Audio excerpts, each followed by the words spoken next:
This is the Seiko 6138-8020, also known as the Panda, Seiko's highly coveted chronograph watch. Is it desirable just because it has a Panda dial, or more than that? Let's find out. Before that, if you haven't already, please don't forget to click that subscribe button so you don't miss watch reviews like this.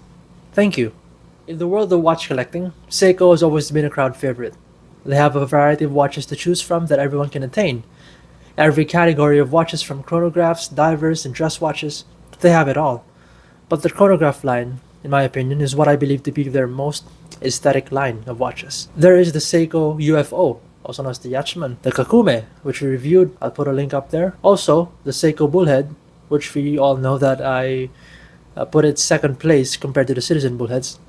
The Seiko Jumbo, the Seiko Calculator, and the Tokai Zara.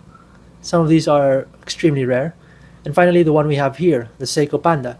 There is also a baby Panda, which is apparently also hard to find. But this one is just magnificent. The vintage Seiko chronographs in general are very reliable watches. The movement on this one is the 6138, which is used in all the aforementioned models. It has a 45-hour power reserve, although I doubt it still achieves that considering the age.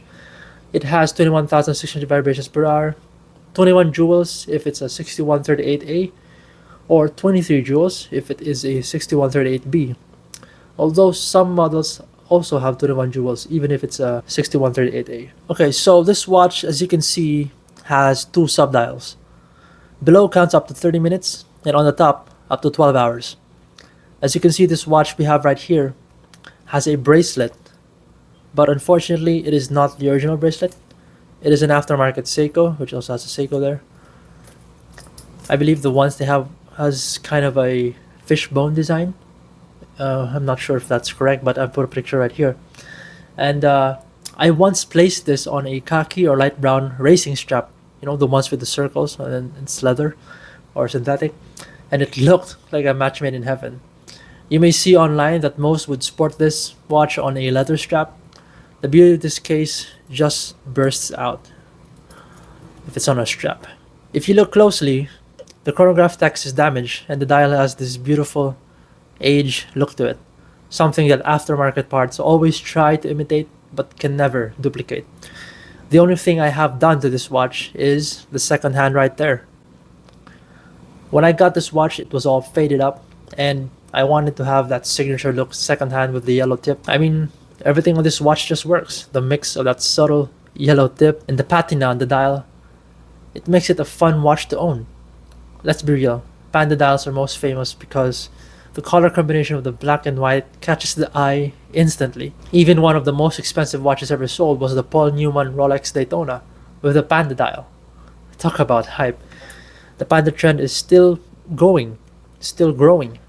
Even Tissot has an awesome looking chronograph of their own. So I explained earlier that the baby Panda is extremely difficult to get a hold of. And if you can find one, the price is astronomically high. The case looks a bit more edgy and the dials are a bit more rigid looking. There's also a black Panda version. I've seen one and it is basically the same watch but in all black. I actually like the sleekness of it, and especially on a gold case and gold bracelet. And I think it looks like a boss. The markers are all white colored and it has a nice cool look to it. Okay, so the feeling on the wrist, the size is perfect. As you can see already on the B-rolls that I've shown you. For the modern world, the chronograph size is perfect. The styling is elegant and timeless. I guess if you have a vintage Seiko chronograph, you can't help but be dragged into this hole of falling in love with them. They don't just make one and with small minute changes, but they make a lot with different variations, which makes it harder to collect them all. But then again, a collection to build takes time to appreciate it. In the modern world of Seiko chronographs, we mostly get solar quartz now with the Panda dial, but there's quite an expensive reissue of this one, maybe just heavily inspired by Seiko Panda.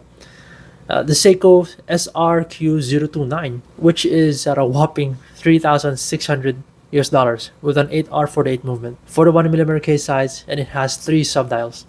It also has that signature tip on the second hand, and yes, ladies and gentlemen, It is a limited edition, once again. Limited to 1,000 pieces. So I guess if you're really a die-hard Chronograph Seiko fan and you want the daily modern one, this is the one to get.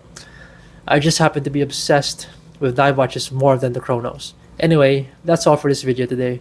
I hope you enjoyed and that you learned something along the way. Till next time, stay safe.